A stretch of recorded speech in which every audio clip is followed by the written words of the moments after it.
I talk about it because I want to help Christians in all my contexts recognize that there's more than one covenant relationship in the Christian life. Typically, they only think of marriage. When Christians feel like the only relationship I can have that's committed is marriage, you can immediately say, oh, wait, slow down. There's more committed relationships in the Christian life than just marriage. Welcome to Communion and Shalom. In this podcast, we are exploring how the biblical and historic Christian faith can engage sexuality, ethnicity, culture, and our local communities as we pursue the flourishing of God's kingdom. Our goal is to engage these topics charitably and with nuance. While we're largely shaped by our side B, post-liberal, localist, and multi-ethnic perspectives, and we'll explain each of these perspectives on the show, we're eager to engage a variety of voices.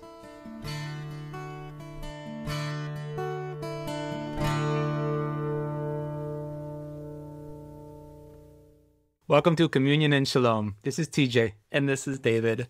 On this episode, we have a guest, a friend of ours, who is also the project manager of Communion and Shalom. Mm-hmm. So we've been really thankful for her assistance in just organizing our workflow a little bit. So, Alaina, share more about just who you are and why you're here. Hi, yeah, I'm Alaina. I joined David in co-founding a Christian community house a few years ago and got involved with some of this conversation that's happening on this podcast. I'm interested in being a part of today's conversation as someone who's a little bit of an outside voice. The things that we're hoping to discuss today, I think, are pretty new topics to me and many other people. And as someone who's not queer, to have additional kinds of questions to ask around that.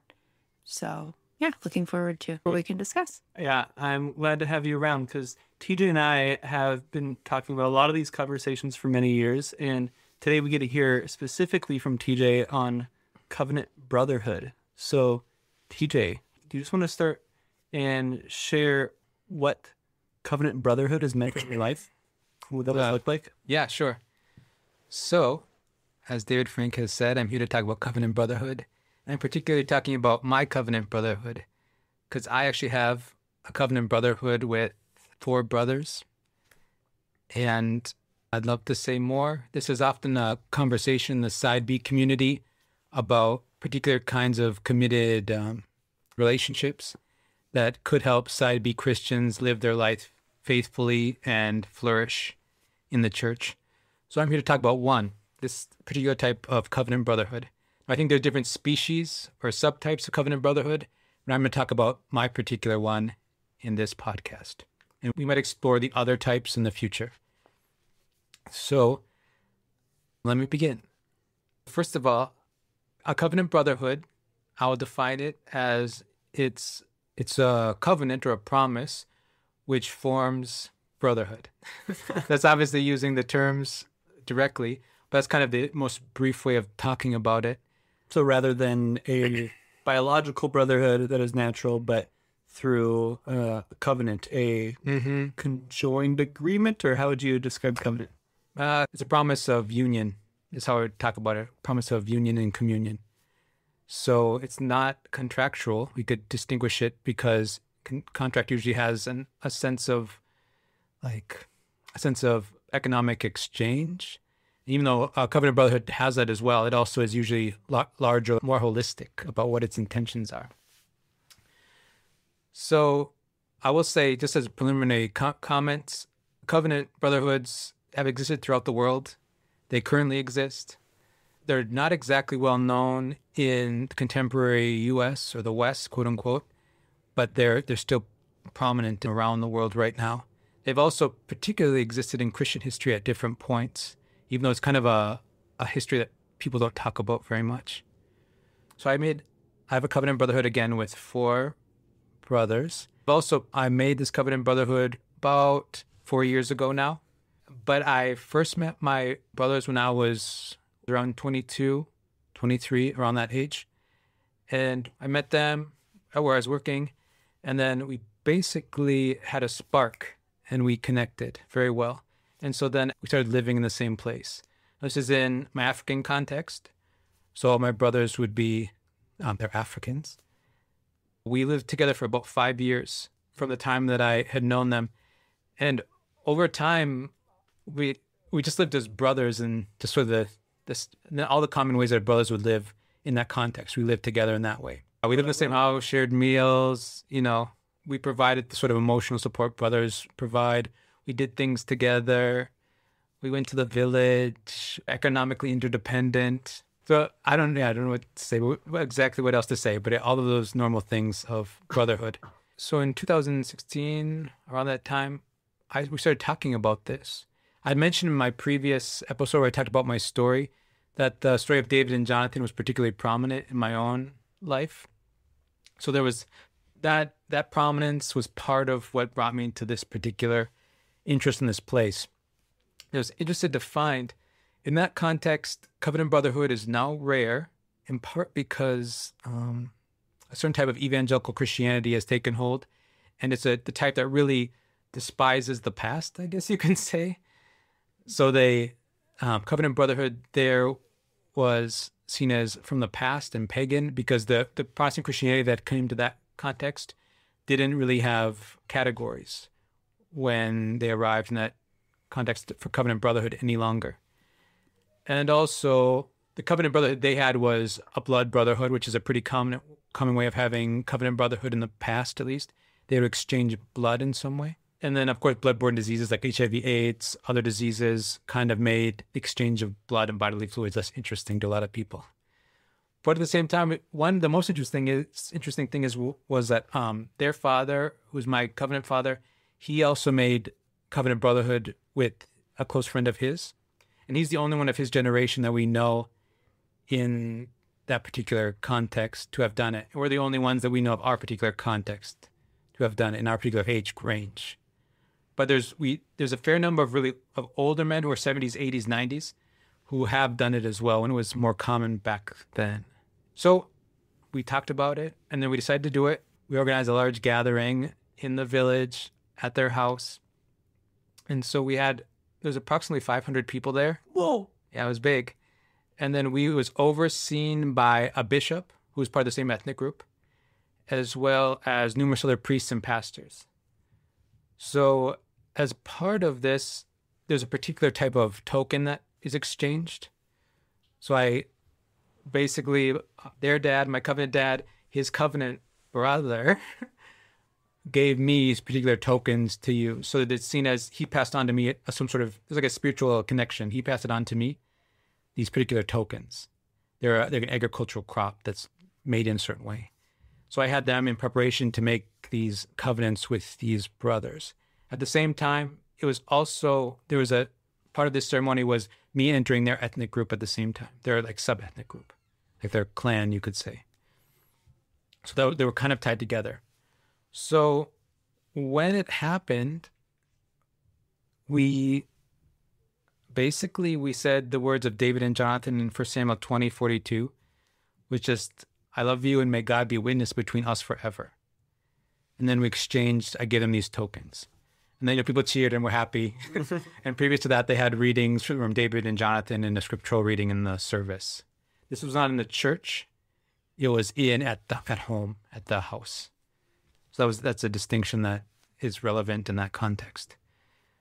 There's so much to say, but I will start saying, so we did not exchange blood, if that wasn't clear, because we talked about it. And in that particular Christian context, it didn't make sense because of some exchanging blood, what kind of meanings it had in contemporary times in Christian terms. If you look in the past, sometimes Christian covenant brotherhoods did exchange blood, even with Christians, but we did not. So ours was just an exchange of words and an exchange of this token, even though it was not a surprise at all because we'd been living as brothers for 5 years prior to that. So it was known that we were together, that we were united in one. When I gave them the token, I knelt down on my knees, which is seen as extremely submissive in a way that's like very extremely respectful. That's not common. So it was a surprise because that's not in that particular place. Men don't kneel to anyone really. So I made a covenant with each of them technically, but it's also one covenant because they're of the same family. So people ask me that sometimes. European Americans ask me, like, is it one or many? And it's just not a relevant question. I don't know. So after that, I can say our relationship didn't change much in material terms because we still lived together as brothers. But everyone knew about it. It was socially understood. So people would talk about it, ask about it. For a while, it was the news of the village that people were talking about because it wasn't common that this had happened. They were surprised. People who didn't know us were surprised. After that, yeah, it was great. The easiest thing to say is that there was a honeymoon phase where I was really happy. But maybe about 2 months later, I was like, what did I do? Because I gave them a covenant that we'll somehow be united forever and that God's between us forever, our households forever, as long as we live. And it's continued until now. And I don't plan to break the covenant. I don't think they do either. But now our relationship is really, it's just a continuation, but we're just brothers in that way. It's the easiest. We're just brothers. I have other siblings as well, and it's similar to that. But I know that we are always united and we're always able to support one another. And I know I can always turn to them if I need help. Yeah. It's tied to the particular ways brotherhood is conceived in that context and kind of the way I fit in as well. Someone who's part of that context and also separate from that context is sort of a person whose life is rooted in different places. Now I talk about it with a lot of my friends, for example, in the U.S., and they often don't really understand what I mean, even though they understand the words. They know the words that I'm saying, but they don't have a image or vision for what it looks like. When I talk to people in this context, they kind of know what it looks like, even if they haven't done it, because the grandfathers did it in the past. So there's some knowledge of what it looks like generally. But here in the U.S., the knowledge is less, and there's people who have images. Think about it. The only covenant relationship they basically know in the U.S. is marriage. And they might recognize that, I guess I make a covenant to the church when I join them and baptize. And they might recognize, I guess godparenthood is a type of covenant. So there are other covenants that exist, but this one is, for some reason, not a common covenant among Christians in the U.S. It's not a common covenant in this context, either my context, but it's known. So the easiest thing to say is it's like brotherhood, but in some sense stronger because it was chosen and it will always be recognized. I don't know. People know about it. They'll ask me about it. If you have a brother or sister, they'll probably ask you about that too, but they know you didn't choose. So it's easy for brothers and sisters to fall apart. But this one is less easy because God is between us. Additionally, in the past, there used to be curses connected to it. Like if you betrayed, there was a curse. We didn't have a curse, but because God being between us was enough to be our witness. But yeah, I don't know. It's just highly respected in that context, even if it's not common any longer. It's really significant in my life. They're the closest to me in a lot of ways in my life, but they're not. But in other ways, they're not the closest to me. Similar to, I think, how you have a brother or sister who's very close to you in certain ways, but they're not necessarily closest to you in every way, and not necessarily your best friend, quote unquote. And my brothers are sort of the same. We're always together. There's a baseline of togetherness, but they may not always be my closest friend in every sector of my life or in every way. I'm also actually thinking about making a covenant brotherhood with another person who's probably my best friend. And so there's a conversation that I'm thinking about, and I talked about it with him, and he'd be open to it, but it's still kind of an ongoing conversation, what it would look like. I should probably talk about my sexuality in relation to this. First of all my brothers would be classified as straight if they were in the U.S. That'd be the label that'd be applied to them. That category is not relevant in that context. And there's some knowledge that I'm not straight, but if you've heard my story in the previous episodes, you kind of realize there's complexities and how to just talk about it in other places, at least there. So this is a particular covenant where there's both queer people and straight people. These are categories we use in the U.S. I don't know what more there is to say about that because we're not sexually involved. There's not really sexual desire implicated in it at all. Anyways, I'd love to turn to my friends to ask questions. How many of them are married? None of them are married currently. Oh. But they probably will marry eventually. Yeah. Almost certainly, if they can, they will marry eventually. Yeah. And they hope I marry as well. I wanted to ask more about the context because it sounds like this is pretty specific, and then maybe we can back up and Yeah, it's okay. about how it would or wouldn't apply to other things. Hmm. There were so many things to ask about. So some of this is an ethnic context and a family context. Mhm. So you talked about both of those things. Yeah. And then it's kind of specific to that model Mhm. of a covenant brotherhood is known in this village or this part of Africa or Yeah. whatever, Yep. in a way that people at least recognize it and know it's a thing. Yeah, that's right. I'm interested in, yeah, just in that whole thing. I guess you talked a little bit about it. Would that model look different if it were just one person instead of four? Because these are four biological brothers that you were joining a family. Yeah. Is that a typical part of that model, or was that just, it just happened that way? Okay, first thing, they definitely think that this covenant brotherhood is part of family formation and that it's connecting different families. So it is part about family growth. And of course, marriage is also that, but this one is particular as well, also doing that. I think in the past, they often did one person making covenant with one person to connect families, which I think that answers your question, yes. Yeah, I mean, is Yeah. this like a truce kind of like our families are tied, therefore we cannot fight in some kind of really historical context? Yeah, in the past, sometimes that was part of its goals. Yeah.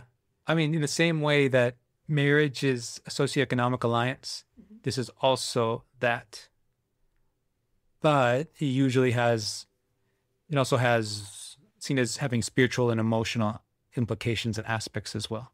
It's not just the socioeconomic alliance, but it is that as well. Different question. Yeah. Why did you want to do this? Why do you feel, and it sounds like you're considering Yeah, pursuing a covenant brotherhood vows, is that the right word? sure. With someone else. Like, why pursue that?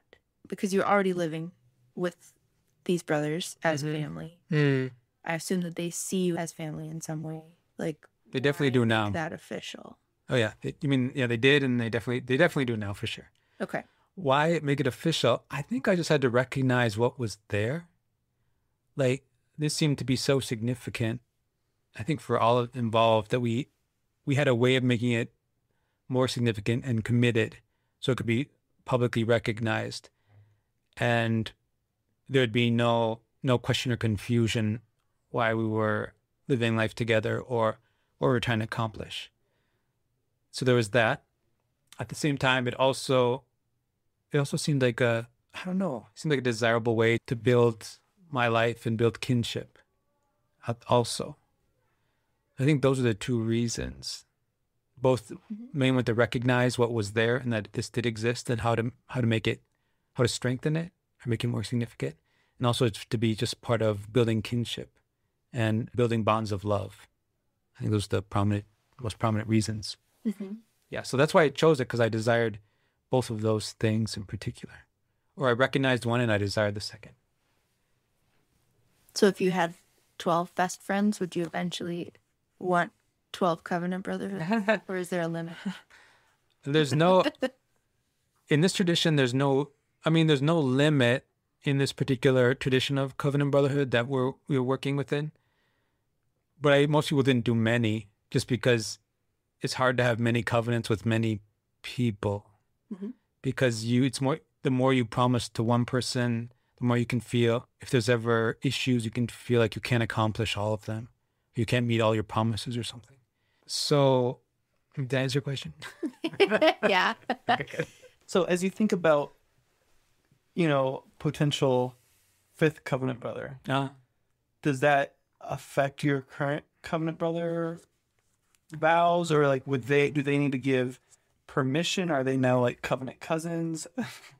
Yeah, that's a good question. My potential brother is also part of the same ethnic group as they are. Different clan, different like sub-ethnic group.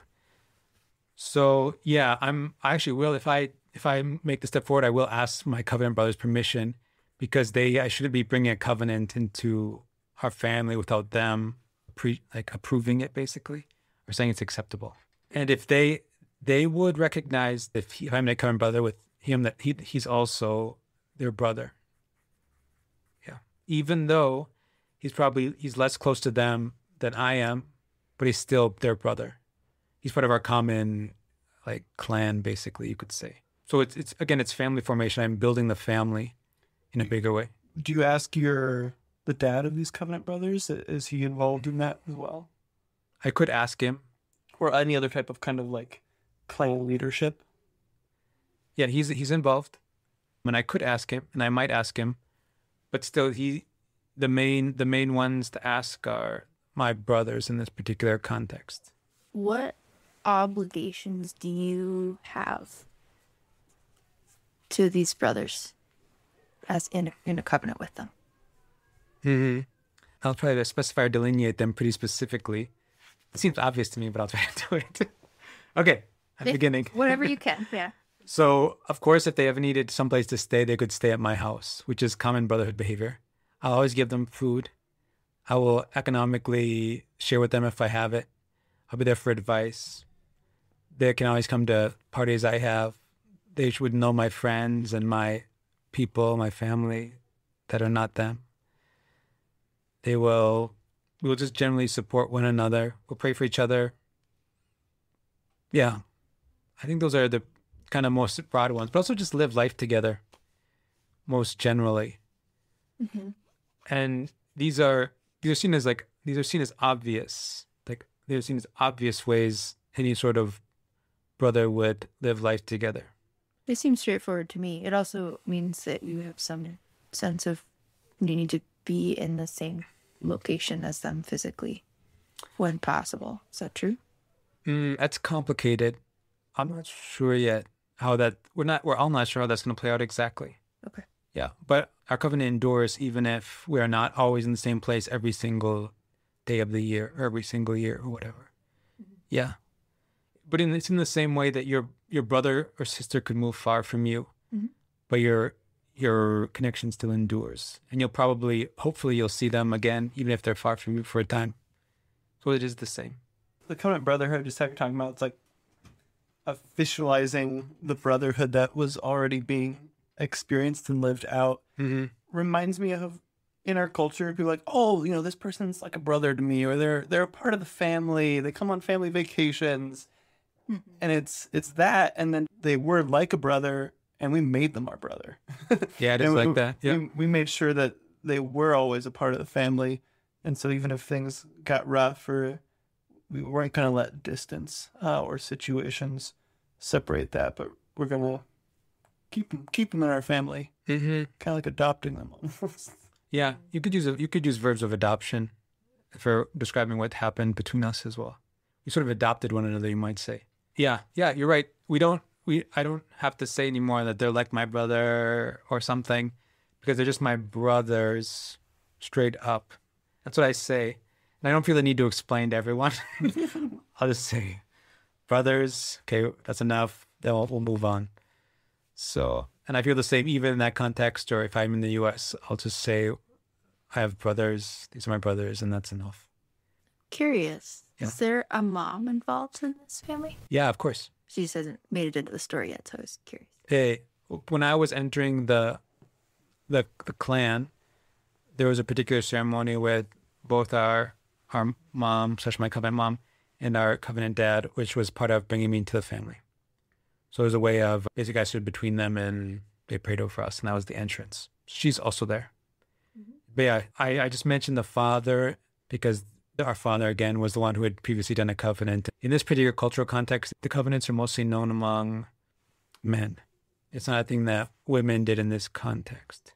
Or if they did, or it was thought that they did it, they were connected to the covenant brotherhoods of their husbands or their brothers, they became connected to others through that connection. It's a patrilineal society. So the women are being connected through their male kin to other male kin through these connections. Yeah. Yep, but she's there, and they were happy. But she was one of the ones she's a Christian, and kind of a devout Christian, and she was one of the ones who pushed against exchanging blood, even though it wasn't really a prominent part of the conversation, but she was part of that process in particular. It sounds like a really important event in your life. Yeah, what is? A lot of it. It is, and it still does. Even though, as I mentioned, I still have other friends who are closer to me in different ways. And I'm thinking about another covenant brother as well, which will probably change my if it's accepted, in some ways change my relationship with my brothers. Because in some way, the person I'm considering doing another covenant brotherhood with is a closer like friend to me, in a certain sense, than some of my brothers. We mesh better together. We're more compatible as friends, basically. But I mean, our brotherhood will endure the covenant brother, the other ones that I have, or the ones that I have now. And maybe I'll make another one. Who knows? A different one. How do your biological kin wrap into this? What does your biological family think about it? They're connected to, in some ways, it's hard for them to understand a little bit. And they are, I don't know, basically they're also connected now. They're part of our larger network. It was, again, they've entered into this family as well. In a similar way to how marriage bridges families, and that's one of his chief goals, not the only goal, but one of his chief goals. This covenant brotherhood also does the same. I think arguably all covenant brotherhood does that. So it's connecting different families into one.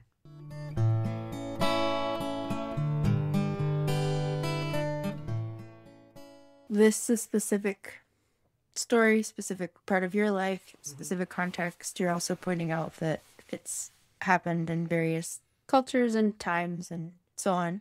Why bring this up now? Why on this podcast? Why do you talk to people in the US about it? Is there something from it that you think people can share, can learn from?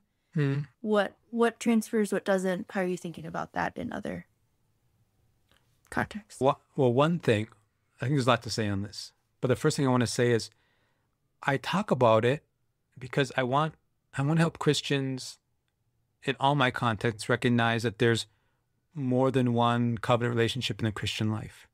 Typically, they only think of marriage. But of course, there's covenants of, like we mentioned, covenants of joining a church, godparenthood, sometimes lay monastic orders, or like even an intentional Christian community, they have covenants of sorts, or covenants. Monastic orders have covenants. Clergy have covenants. Adoption, like I'm adopting a child, has covenants. Also, covenant brotherhood has a covenant. So sometimes when Christians feel like the only relationship I can have that's committed is marriage, you can immediately say, oh, wait, slow down. There's more committed relationships in the Christian life that are part of the Christian social theory or Christian social thought than just marriage. So that's one thing I want to say. 2, I really think that this sort of relationship can be helpful for Side B Christians in particular, because a lot of us do want to have committed relationships. And we're more interested in committed relationship with people of the same sex. But at the same time, they're trying to walk in a holy way, right? So this sort of relationship, I think, can be part of the process of kind of living a more flourishing life. If you know you have someone who's a committed brother or sister, that can help you live a faithful life and also flourish by having someone who you can depend on, someone who's there for you, someone who will prioritize you even first, someone who is, when you go home, there's someone's there, someone you can call when there's need. So I'm trying to expand the conversation that these relationships have existed in the Christian tradition, have existed in the world, and do right now exist. And I'm an example of a Christian Side B man who has a covenant brotherhood that exists right now. So that's the second reason. Mm-hmm. Third, and this one is more general, but I think this is relevant also for even Christians who would call straight. Even straight Christians, sometimes they're married, sometimes not. Even they want a covenant, like sibling of some sort to help them, flourish in life, have a friend, be able to have someone who listens to them, who connects with them. So I'm hoping to help revitalize this sort of relationship, maybe long-term, in the church in general. So not just specifically just for Christians, just recognize there's more relationship, not just specifically for Side B queer Christians, but also for even the church in general. That this is arguably a time-honored Christian tradition that's been lost in some way. We can try to revitalize it for the good of the church moving into the future.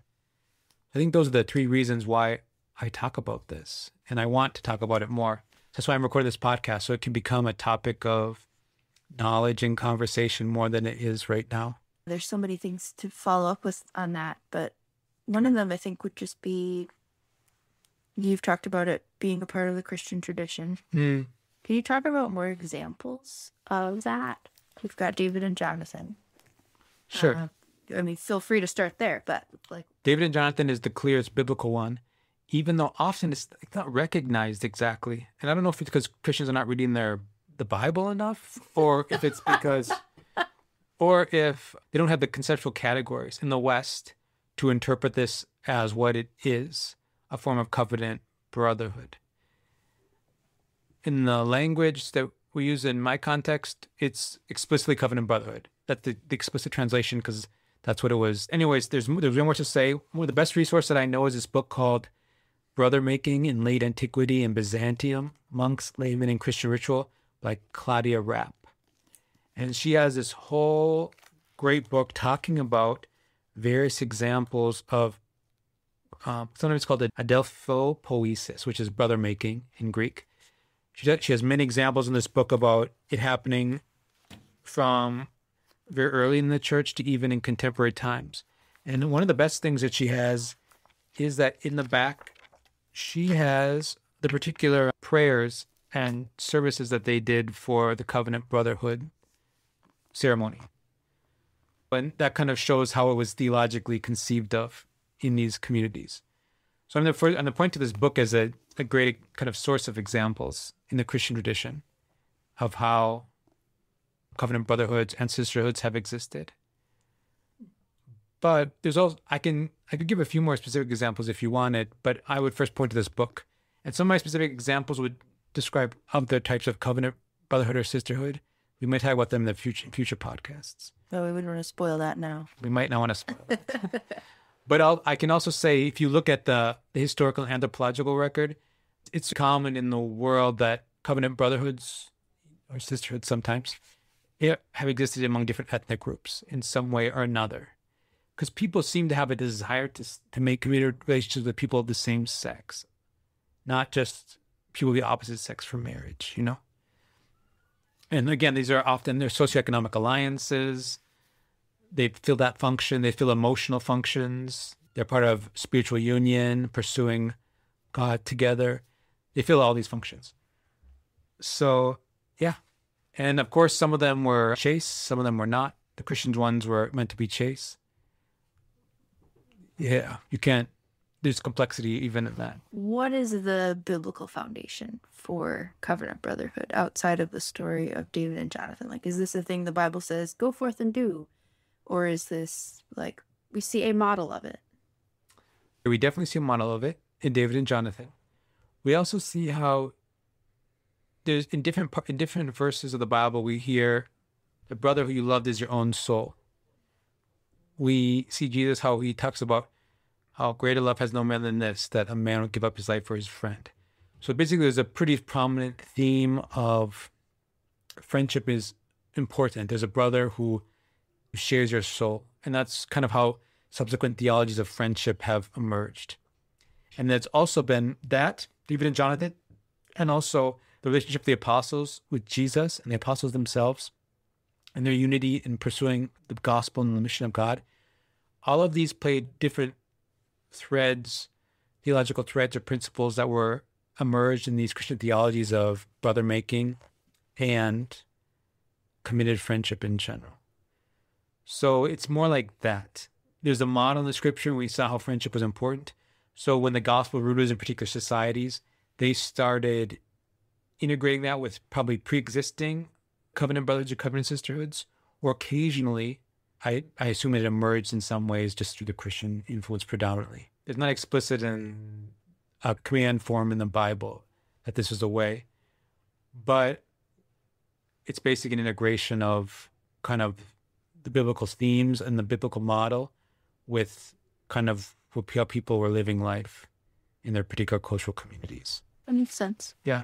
Can we go back to more about the cultural context here in the U.S.? Sure. I'm thinking like this sounds like an interesting model. Mm-hmm. It feels like it's very embedded within a culture that understands it, supports it, has a framework for it. Mm-hmm.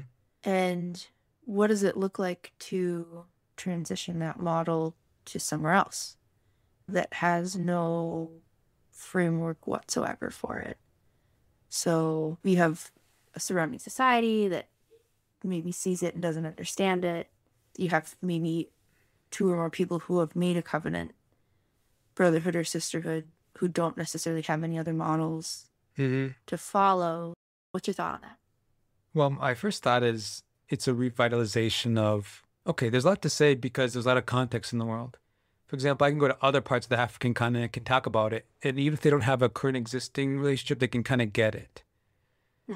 Now, and you can go to other contexts and it can be the same. If we're going to shift to the US, it's sort of a revitalization because in the Western tradition, basically, this has existed. It's kind of my point, even by pointing to this book, Brother Making in Late Antiquity and Byzantium. Byzantium's east, but whatever. It has existed, so there's a revitalization movement. It stopped for some reason. The Reformation was part of it, but even maybe before then in some places, it's not clear why. It might have been part of the Reformation's focus on marriage as so good, or the Reformation's diminishment of sometimes the celibate life. Like those might be threads, but there's more to it. I'm not sure. But my basic point is, yes, there is a history in the past. It has to be revitalized, even if it's not currently known in contemporary U.S. Now, how it's going to be complicated, but I think it's a work that we've already started. So at least in the Side B community, there's been conversations about this for a while, at least as long as I've been around Side B community, which is, kind of 10 years in a certain way. But if it happens in the U.S., it will kind of have to work itself out over time. It won't be understood at first, but eventually there might be a critical mass that could produce more understanding in general. But for example, this podcast, I want to try to provoke more theologizing around this area, or going back to the sources, engaging these, or rethinking this, or examining all of the types of relationships around the world that have existed, are existing. So yeah, I can talk more about, if you want to talk about the U.S. context, I can talk more about it specific. Those are my most general thoughts. Yeah, I think it sounds like part of the challenge is doing something new in a social context that doesn't understand it from the outside. I think another piece of the challenge is not necessarily having any models in the same way that, marriage, to use the most common model that people have. People have a lot of models, healthy or unhealthy, around them to say, oh, here's what a marriage relationship looks like. True. And to not have it at all, like, what does that look like? What does accountability look like? What does growing and flourishing in healthy ways look like? Some of it's just like, do you know how to be a good friend? It sounds like. Yeah. Do you know how to support someone in a way that's committed? Yep. But it is also a different model that's beyond either of those things, because it's being named and specifically. Yeah, occasionally I hear people in the U.S., usually European Americans, who are often Side B or something like that, related to Side B, and they talk about covenant brotherhoods. And it's hard for me to understand them, or hard for me to understand their worries, sort of, because I can't quite connect to what they're talking about as worries. For example, a lot of them worry about, what's that word they use? Oh, exclusivity or something. David Frank, is that the word they use? Yeah, exclusivity. And I'm like, I think about my own covenant brotherhood, and it's just not a prominent, I don't know exactly what they mean. That's not a prominent fear I have. Exclusivity and what? As if my covenant brotherhood has a particular, they rank in a certain way of a high level of priority in my life. So they rank in that level of priority in my life. Well, you have one covenant brotherhood with 4 brothers. So it's like, it's not exclusive because it's already being shared. Yeah. It's kind of family dynamic. But It might be different if it were just one person.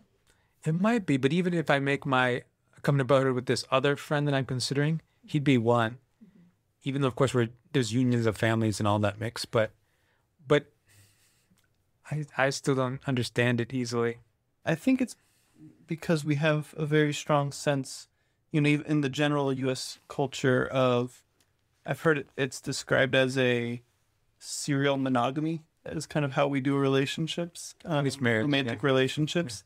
Well, even outside of like marriage is what I'm saying. Oh, Like, I see. Yeah, even like romantic. hookup culture, kind of. Yeah. Where, you know, once you're dating someone and you're with them, and then you shouldn't be dating more than one person. You know, like you might be dating person after person. People in the U.S. distinctively do not like that. Yes. They distinctively do not like having multiple people at once. And so we have this very understood sense that like that is exclusive, but we don't have that sense of concern with, you know, multiple friendships at the same time. You know, multiple bowling partners or something, unless someone gets a little jealous, you know. Yeah. But they'll be like, dude, we're just bowling partners, like back off. And so if you make this really, you know, again, we're not used to covenants happening very much outside of marriage. And so then we see another covenant happening, and if it's just one other person, I think it would be like, it looks like marriage, it smells like marriage. It sends off all those radars, and the only way to be, you know, be like, well, it's not like we're having sex or having kids, but it's this exclusive relationship. Eye roll. Yeah, but here's the thing. Americans are weird because they exclusively pile everything on. Okay, not only Americans, but there's exclusive piling on of like everything in one relationship. But it's easier. It's easier in this, like, my context, because marriage is obviously distinct because of sex and children, but it's not. But all the other things don't make it distinct. It's not distinct that you don't only distinctively live with your wife. You live with other relatives in your house. You don't distinctively economically share with your wife. You share economically with others in your life and your friends and your relatives. You don't distinctively emotionally share with your wife or your husband. You do that with all of the people. You don't distinctively only tell your wife or your husband about your plans in life. You do that with multiple people. So I'm just saying the U.S. and related cultures are weird because they pile it on. And I think you're right. People in the U.S. see that. But it seems like, to me, a category flaw. Like your categories are just wrong from the beginning. So you're just categorizing this as marriage, even when it's not. And especially when it does not distinctively have a key part of marriage, which is sex and kids. I almost wonder if using the adoptive language, like, oh, this is my adopted brother. We adopted each other as brothers. And that's why we're in such tight community with each other. Sure. Maybe that would work. Orient people's sensibilities to be like, oh, adoption. I know something about adoption. It's this chosen family relationship. While I think we should try to reclaim covenant, I think it might send off the radars. The associations would be different. Yeah. I'm all for being prudential. Like, you make wise decisions using the language you have. What does prudential mean? A practical wisdom which could be appropriately used at certain times. Okay. I'm all about using prudence to decide what terms you should use. So if you need to say adopted brother, I'm down. If I need to say that about my covenant brothers, I'll say it. I don't care. If I'm trying to just get someone on board enough that they can generally interact with us in a normal way, I'll use it. But it's not the words that we would typically use. They're not untrue words. It's just not the primary way you would describe it. Yeah, not untrue. It's kind of similar to how Side B is prudential about sexual identity language. Like, you can have some words which you might switch to at times just to communicate as best as you can, like broadly, even if they're not the main word you would necessarily use. So it's a similar dynamic or tactic. Something else that confuses me is this idea sometimes that people can have bad reasons for covenant brotherhood. I've even heard occasionally that they have to have these very high, lofty reasons, like, we are going to pursue a common goal that's magnificent together. And I was surprised when I hear some of those things, because I think my covenant brotherhood, we just do it to share life together. We don't necessarily have a deep overarching common vocation. By the power of our brotherhood together, we will solve world hunger. Yeah. That's not what we're doing. We do not have. That can be. Maybe you're not aiming. Maybe we're not aiming high enough, and that can be a good goal. I admit.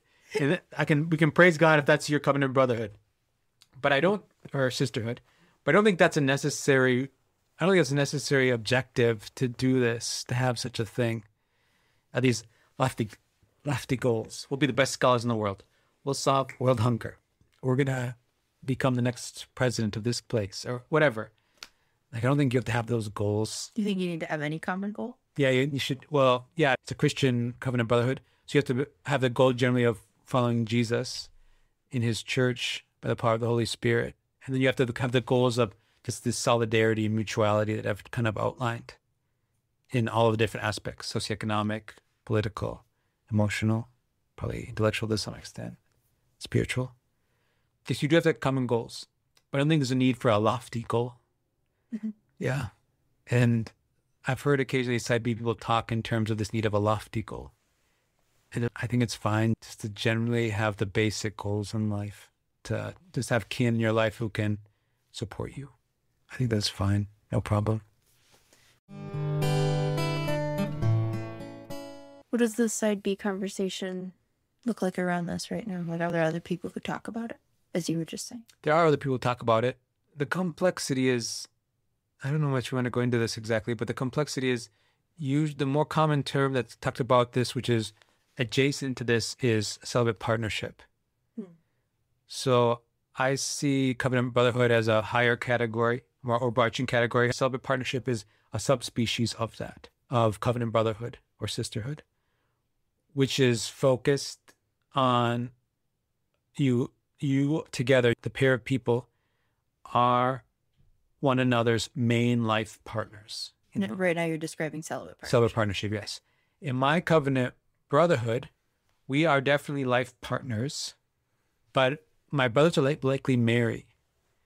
So in one sense, we're not necessarily each other's main life partners, even though we are each other's main life partners in just a general sense, but not as specific in a celibate partnership.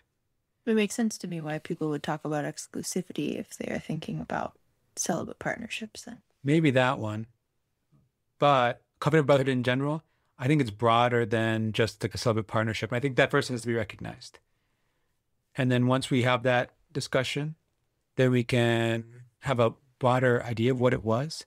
If you look in the past, again, Christians in the past, a lot of the people who did covenant brotherhoods were married. Not all, but a lot of them were married. Some of them who did something like this were closer to what we call celibate partnership now. It's a closer relationship in that way, like monks or monastics who did something like this. But a lot of people were just people who weren't in the monasteries. A lot of them were married. Sometimes one was married, one was not. It just depended. There's a lot of permutations. But basically right now in Side B community, this conversation is ongoing, at least the circles I'm part of, but it's mainly focused on this particular type of celibate partnership. Less focused on what I'm describing, even though there obviously is interrelations between the two. What I really like about digging deep first into adoptive or covenant brotherhood as kind of the foundation to build off of, because then you can think about all the different ways that brotherhood does look. And it makes me think of actually some neighbors of ours. Two brothers live together, and one brother is single and one brother has a wife and kids and granddaughter, and they all live in the house together. And I can guarantee that they're not making, life choices separately from one another. If one of them was like, hey, I'm going to move, the other one would move with them. Their lives are intertwined because they're brothers. And that's what this brotherhood has looked like. I don't remember if they have another brother or sister, who lives somewhere else, but it would be very plausible that they could. And the family relationships would just be diverse, but all meaningful. And so the celibate partnership is one where there's just that more likelihood to be like, we're sticking together and more likely to be thinking about those moving around conversations together. But not that that's completely absent from, even as you're talking about with your covenant brothers, that there's still this kind of conversation of, what does it look like for me to be across the ocean? And is that long term? Is that short term? Yeah, it's so true. In some sense, I think we need to take down this nuclear household fixation that a lot of people have. And kind of going after all of the precious things. I'm going after all the precious things. and kind of expand the moral imagination about what are the sorts of kinship that are possible in Christian life and how to live a faithful Christian life. So by that, you mean that a household, literally a home, can be more diverse than just husband, wife, kids. Yeah. But it could include grandparents, cousins, covenant siblings. Yeah. And of course, historically, it has. Paul's not talking about the Western nuclear household of one man, one woman, and 2.5 kids in the Bible, nor is the Christian tradition usually engaging in that same thing, even though it has kind of become set in the Western mind that this is the way things are, and that's what Paul is talking about and the Christian tradition is talking about. But that's not actually the case. They're expecting households which will look different than what we do, in where, again, it's not just husband, wife, and 2.5 kids living in a big house alone, far away from their family. They're not, that's not what's going on in human history or the Bible or anything. And for your covenant brothers, how many of them, would it be strange for them to even move across the country from each other with that? Is it very normal for them to stick pretty geographically close to each other? Yeah, it's normal. It's a bit complicated, but yeah, it's normal. Seems a little bit desirable. The hard part is in Africa, in the hierarchy of prestige, there's a lot of prestige in leaving the country because of ideas of being modern and being international and trying to leave and do other things outside and get tons of money. So there's a lot of complexity in your question, so it's hard to answer directly. But yeah, in principle, they'd want to live near each other. They'd want me to live near them as well. But just in the sort of world we live in, it's complicated sometimes.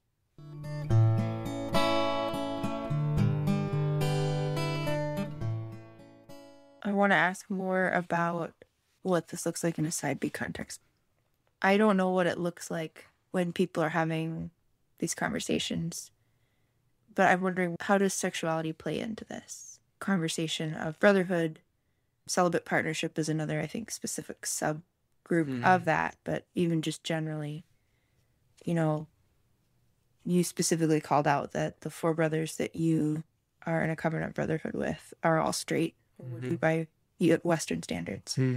How does that play into what people are thinking about engaging with this model? Okay. So I'm first going to separate celibate partnerships out of this question. Okay. That's something else. Or that's a larger conversation, longer and larger. Okay, just talking about covenant brotherhoods and sexuality in the U.S. context. Okay, so first of all, I will say in my covenant brotherhood, I guess there's been times of sexual attraction on my end, but they've been pretty minimal. And this was when we were younger. There hasn't been a lot. There has not really been anything notable after our covenant brotherhood for some reason. I don't exactly know why. So I will say that it had occurred, but it was never a prominent part of my life or their lives either. So it can happen in a relationship, but if you have a covenant brotherhood between a straight person and a queer person, I assume that will sometimes emerge. And I think that's okay. Just like any relationship, you can work through it if needed, if that's a prominent thing. I don't think that's a deal breaker by any means. It just is the way things can work. It can be the same way between sometimes there's a man and a woman who are friends and there's sexual attraction that emerges, but marriage is not really an option for them for whatever reason. That can also be fine. Yeah, you can work through that. And I would jump in and say you can work through it. Sometimes people don't work through it or don't work through it well, but it's possible. It's possible. Yeah. It's possible to work through it well. It's possible to work through it well or badly, depending on how you approach it. Yeah. Okay. Yeah. Now, if you're talking about a covenant brotherhood between 2 queer people, for example, in this context that we're talking about, side B, I assume that it can work in part because I think in all these, you should ideally have a spiritual director or a priest or pastor who kind of guides you in this. I think that'd be the ideal. And this is even for covenant brotherhood, not talking about celibate partnership and covenant brotherhood in that key, but in the key of just covenant brotherhood. It'd be good if you had a spiritual director to guide you in this. But at the same time, you're likely to have other friends who can also help be around you and support you. Perhaps I don't know the best way to answer your question because it just seems so obvious to me from my experience that it could work. So an acquaintance of mine bought a house with another friend of his, and I think they would both identify as right, same-sex attracted or something like that. Mm-hmm. But he's kind of like having a straight housemate in the way that we relate to each other, because their friendship proceeded in part before they were out, and so it's just like sexual attraction's just never been a big part of their friendship specifically.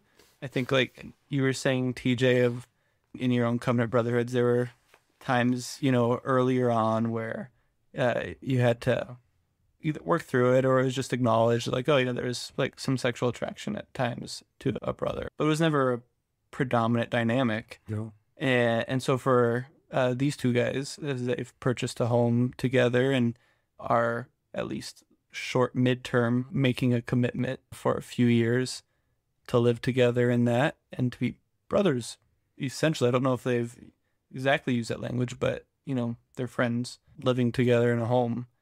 Some Christians are so confused why we would identify as queer or same-sex attracted or gay, and then get very concerned that we're being in some type of close friendship or cohabitating, because I don't know how to put good words to it, but we're fine just because we put these labels on ourselves to describe our experience does not mean that this experience dominates every single one of our relationships or interactions. Yeah. It's notable enough to describe, but it's not so all-consuming. It's not necessarily so big of a deal that it's always going to be a problem.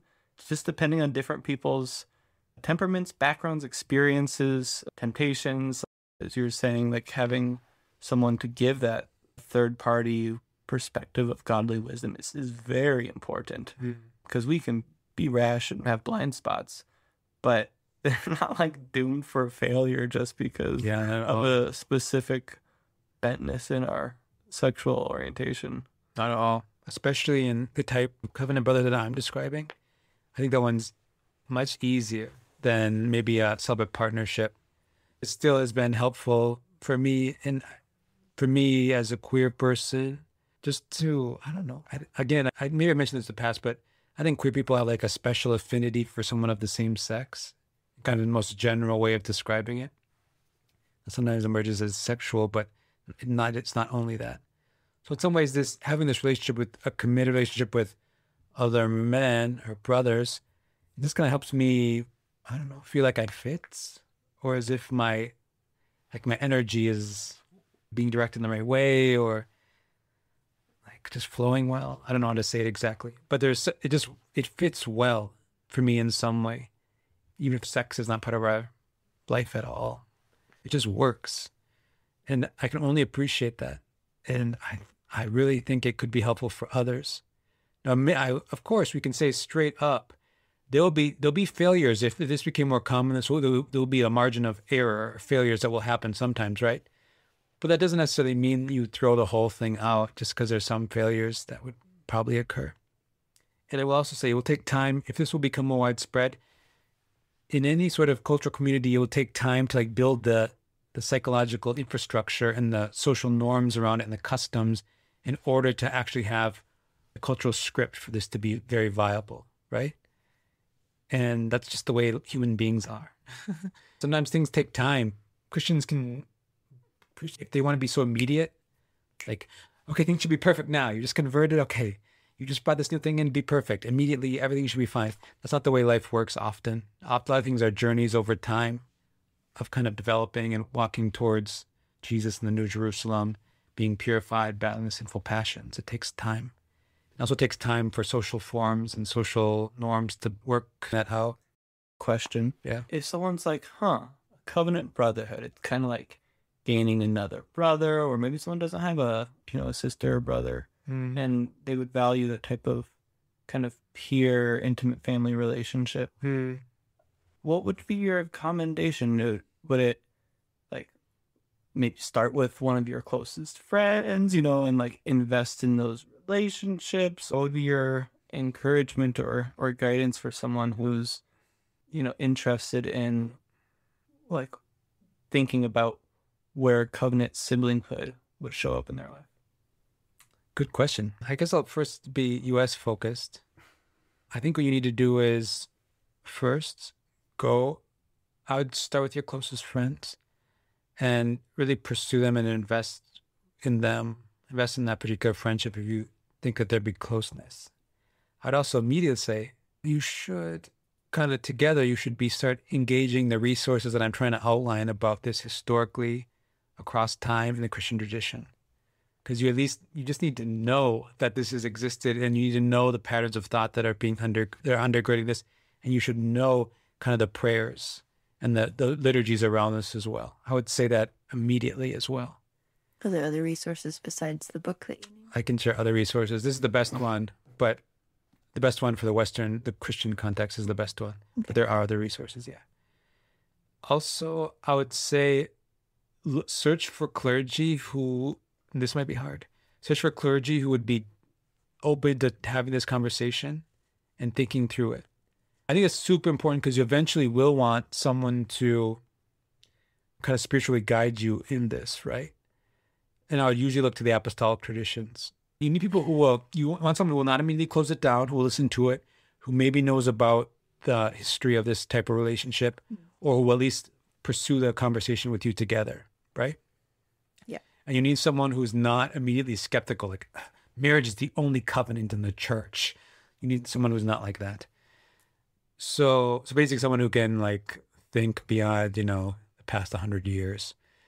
So if you can find someone like that, then we can start talking about what to pursue. And then you guys have to talk about yourself and see if it could be possible, because there's real commitments. I don't know how to say this. When you actually covenant with someone else and you're bound together, even maybe if God's the witness, you're bound together as long as God is faithful, and he's faithful forever. So you're bound together. And yeah, and of course, covenant brotherhoods can be betrayed or end in different ways. But yeah, and then of course, over time, you should start gathering friends around you and probably relatives around you who would support you in this endeavor. And ultimately, I would hope that you would have a ceremony, the covenant brotherhood, blessed by the church. So that's going to be part of the process as well. So I see all of those things. And I guess you should probably exchange some sort of token. To a different podcast who had an episode recently on covenant friendship and kind of some biblical norms for the things. Dr. Paul Eddy, who talks about how there's promises and signs of the covenant. Yeah, witnesses, a token or something. Yeah, interesting. I was surprised when I listened to that all of those elements he described are actually in my covenant brotherhood. So it's just interesting. He provided in a very general way. This podcast is a specific instantiation of covenant brotherhood. So it's worth listening to, definitely.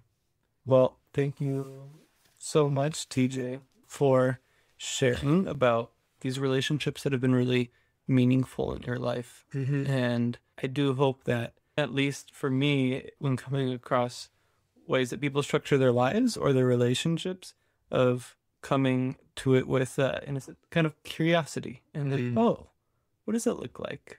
Why did you decide to do that?